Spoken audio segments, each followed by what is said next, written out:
definitely won. So here we are at Trev Deeley with a 2024 Lowrider S designed by me and built by Trev Deeley.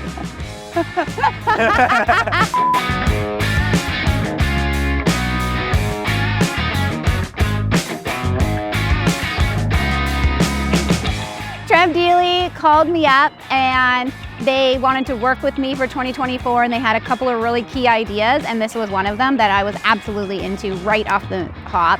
So they wanted me to design and customize a 2024 Lowrider S.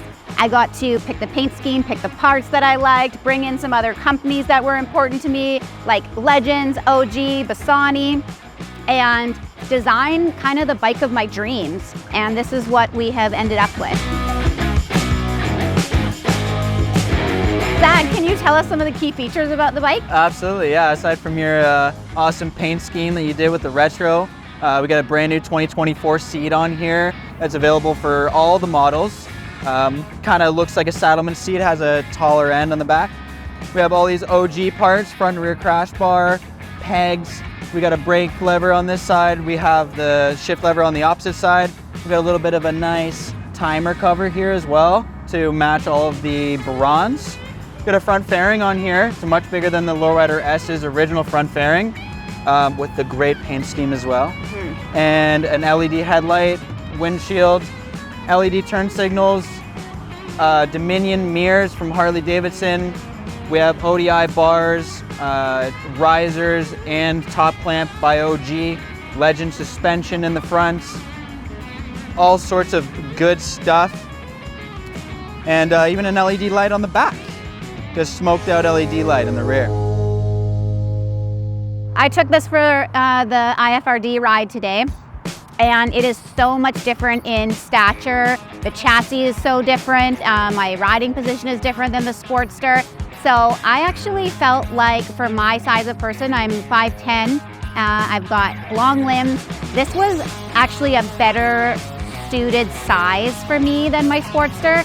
And my Sportster does have a purpose, and I do stunt it, so I think maybe being a little bit smaller is great, but I was much more comfortable on this, like, for the riding. Yeah, so I loved it.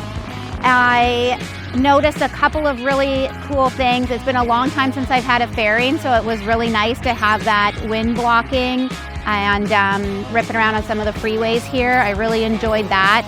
I love the pullback risers and just where my arms were, riding position, feet.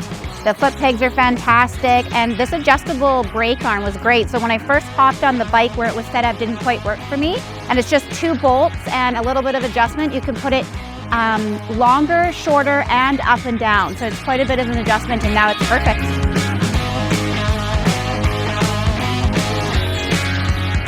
So what made you decide on this design for the bike and the color paint scheme, the tri-tone, and the way it kind of flows with the bike, and what made you decide on that? All I knew is I wanted to, like, stick in my wheelhouse, so I'm definitely like a neutrals kind of girl. I stick with like black, white, gold, bronze, chrome.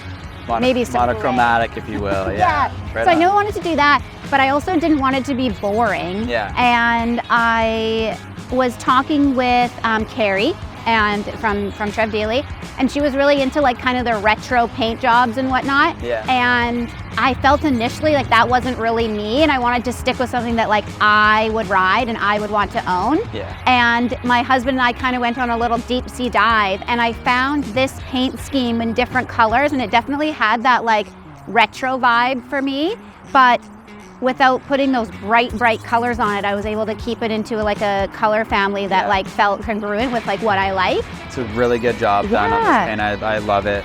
It's subtle. Like, it's loud, but it's super subtle at the same time. Yeah, it's really a statement piece. I love it.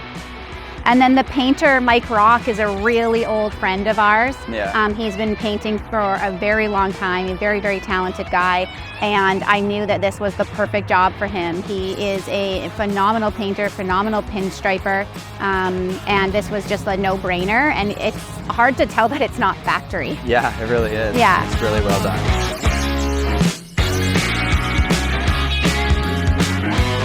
Anyway, it was really awesome being here with you guys. thanks for helping me out with the bike overview. Zach, you're awesome. Trev Deeley's amazing. Today was incredible. And all of the people that were a part of this build, I think we really crushed it here, and whoever picks this bike up is going to be one lucky rider.